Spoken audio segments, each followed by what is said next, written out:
All right, how you doing? My name is Scott Weinmann, and I've written today's devotion, and it comes from Matthew 27, verse 46, and I titled it, God, Forsaking God. Excuse all the noise behind me. We're doing shift change here in Sunday school, so it's a sound of a vibrant, thriving Bible study taking place. So the text says 27:46 of Matthew, reading from the New King James, and about the ninth hour, Jesus cried out with a loud voice, saying, Eli, Eli, lama sabachthani. That is, my God, why have you forsaken me? You know, from the cross, Jesus uttered 7 sayings, this one being the fourth of those 7, and the only one that was recorded by Matthew. Jesus was feeling abandoned, forsaken even by the Father with whom he was so intimately connected from eternity past. Now, for 3+ years, he walked among humanity as a man himself, but never apart from the Father. Over and over, they were connected. And as he hung on that old rugged cross, even creation reacted as it turned dark at noonday. God was pouring out his full force of wrath on the sins of the world on Jesus, who was paying that unimaginable costly price.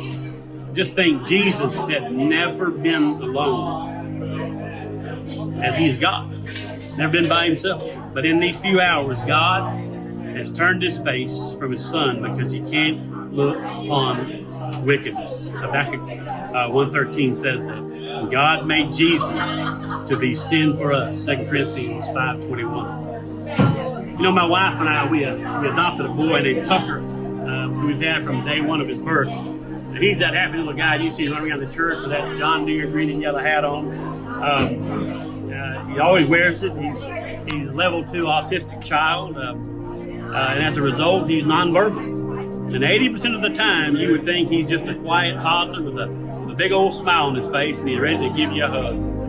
But then there's that other 20% of the time, when he gets frustrated because he can't communicate his desires, or he experiences some sensory overload, and he gets in one of his infamous autistic meltdown moments. Okay, and at those times, it's hard to differentiate between a meltdown because of his autism or that of a meltdown from a normal 3-year-old who's just not getting his way and throwing a temper tantrum. We work with this therapist, and they tell us that when you suspect it's a temper tantrum, not an autistic meltdown, to just and he's just flailing around, he's screaming, just turn your back on him and walk away so that he will learn he's not going to get his way by acting that way, right?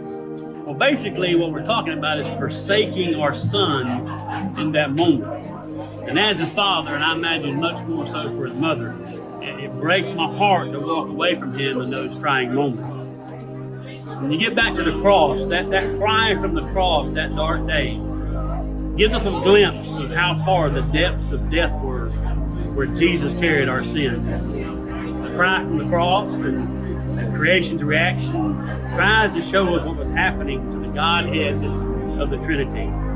As Martin Luther once said, God forsaken of God, who can understand it? All alone and no doubt tempted by the devil to throw in the towel and to give out. Jesus instead reached out. The arms of Jesus are open wide today to receive us because they were never opened wider than they were that day on Golgotha. As O.S. Hawkins put it, Jesus did not give out, he reached out. There on the cross, paying the price for my sin and yours, for a few hours, Jesus was forsaken that we might never be forsaken. Thank you for watching, and we'll see you tomorrow, Easter Sunday.